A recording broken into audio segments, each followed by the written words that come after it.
مومن مولا کی خدمت میں حاضر ہوا، کہنے لگا مولا آپ اللہ کی سرکار میں ہمارے وسیلہ ہیں۔ جی مولا میں بڑا غریب ہوں، بڑا کنگال ہوں، میری سفارش کریں اللہ مجھے مالدار بنا دے۔ جب اس نے اپنی درخواست پیش کی تو امام نے فرمایا تو پہلے ہی بڑا سرمایہ دار ہے، میں تیری کیسے سفارش کروں؟ اس نے اپنی غربت کی داستان بیان کی، مولا میں اتنا غریب ہوں، پہننے کے لیے کپڑا نہیں، رہنے کے لیے مکان نہیں، کھانے کے لیے طعام نہیں، مر جاؤں تو مرنے کے بعد کفن دفن کا انتظام نہیں، میں کہاں سے امیر ہوں؟ امام نے پھر مسکرا کے فرمایا تو بڑا امیر ہے۔ اب وہ مولائی خاموش ہو گیا، کیونکہ اگر امام کے کلام میں شک کرتا ہے تو بے ایمان بنتا ہے، اپنی حالت کو جھٹلاتا ہے تو اندھا بنتا ہے۔ کہتے ہیں 100 میل سے اپنا گھر نظر آتا ہے، میں تو کہتا ہوں لاکھوں میلوں سے نظر آ جاتا ہے۔ لہذا وہ اپنی بات میں سچا تھا، اب صادق امام کے فرمان میں شک بھی نہیں کر سکتا، وہ پریشان ہو کر خاموش ہو گیا۔ امام عالی مقام نے اس کو زیادہ دیر تک پریشان رکھنا گوارا نہ کیا، فرمایا غربت کی شکایت کرنے والے بتا تیرے ہاتھ میں ہماری ولایت کا دامن ہے، تیرے دل و دماغ میں ہماری ولایت والی شمع روشن ہے۔ اب اس نے چہرہ تمتما اٹھا، کہنے لگے ہاں مولا الحمدللہ، اللہ نے پیسے تو گھٹ دیے ہیں پر یہ نعمت عطا کی ہے۔ فرمایا اچھا اللہ نے اگر تجھے یہ نعمت دی ہے، اگر کوئی تاجر آئے اور کہے 200 درہم لے لے ولایت اہل بیت کا دامن چھوڑ دیجئے، سودا کر لے گا؟ کہنے لگے مولا ہرگز نہیں۔ فرمایا 200 تھوڑا ہے، کوئی 400 500 دے، 1000 دے۔ وہ کہنے لگا مولا ہرگز نہیں۔ امام قیمت بڑھاتے گئے، مولائی انکار کرتا گیا، یہاں تک میرا حافظہ کام کرتے علامہ نے یہاں تک لکھا کہ امام نے فرمایا اگر تجھے پوری روئے زمین کی حکومت اس شرط کے ساتھ پیش کی جائے کہ آل محمد کی محبت و ولایت کا دامن چھوڑ دے اور ساری دنیا کی حکومت کا دامن تھام لے، تو سوچ کے بتا یہ سودا کر لے گا؟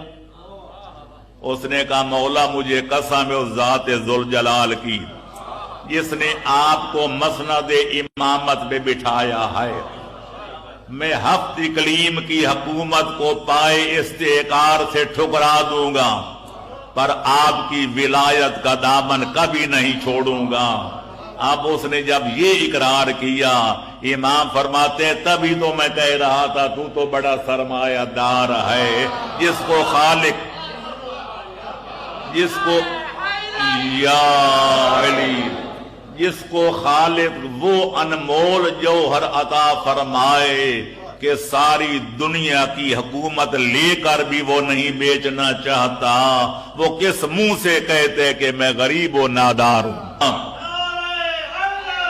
یا علی اللہم صلی علی محمد وآل محمد۔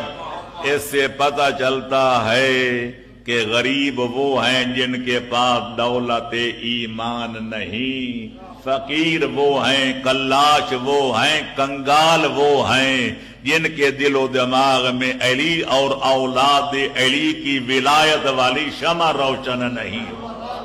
جس کو اللہ یہ دولت عطا کر دے وہ کس منہ سے کہتے ہیں کہ میں غریب و نادار ہوں؟ صلوات پڑھے محمد و آل محمد پر، اللہم صلی علی محمد و آل محمد۔ پیغمبر اکرم صلی اللہ علیہ وآلہ وسلم فرماتے ہیں لو ان عبدا جاء یوم القیامت بعمل 70 نبیا ما قابل اللہ ذالک منہ الا بولایتی و ولایت اہل بیتی۔ اگر کوئی بندہ عبادت گزار قیامت والے دن اللہ کی سرکار میں حاضر ہو اور نام اعمال میں 70 نبیوں کی عبادتوں کے برابر عبادتوں کے انبار لے کر آئے، عبادتوں کے ڈھیر لے کر آئے، لیکن جب تک اس کے نام اعمال میں میری اور علی کی ولایت درج نہیں ہوگی، اس کے کسی عمل کی قبولیت کا کوئی امکان نہیں ہے۔ ماشاءاللہ ماشاءاللہ ماشاءاللہ ماشاءاللہ ماشاءاللہ۔ سب بھائی مل کے، بزرگ میرے چھوٹے بھائی، سب بھائی مل کے دمشق قلندر، علی علی ماشاءاللہ، علی علی ماشاءاللہ، علی علی علی علی علی علی علی علی علی علی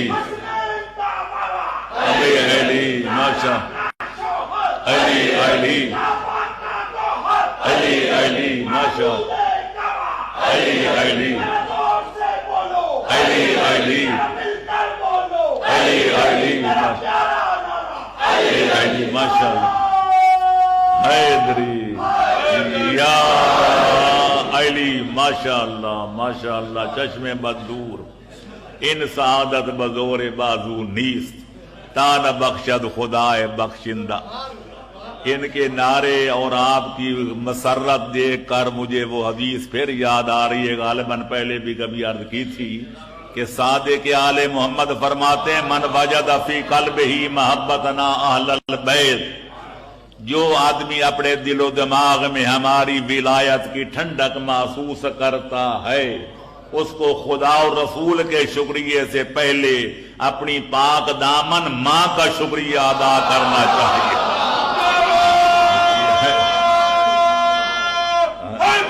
یا علی یا علی ماشاءاللہ یا علی فلیشکر امہ، اس کو چاہیے اپنی پاک دامن ماں کا شکریہ ادا کرے، اگر زندہ ہے تو جا کے شکریہ ادا کرے، اور اگر مرحومہ ہو گئی ہے تو قبر پہ جا کے قبر کو پر جا کے فاتحہ بھی پڑھے اور اماں کا شکریہ بھی ادا کرے۔ اماں تیری پاک دامنی کا نتیجہ ہے کہ آج میرے ہاتھ میں آل محمد کی ولایت کا دامن ہے۔ یا اور اس ماشاءاللہ ہاں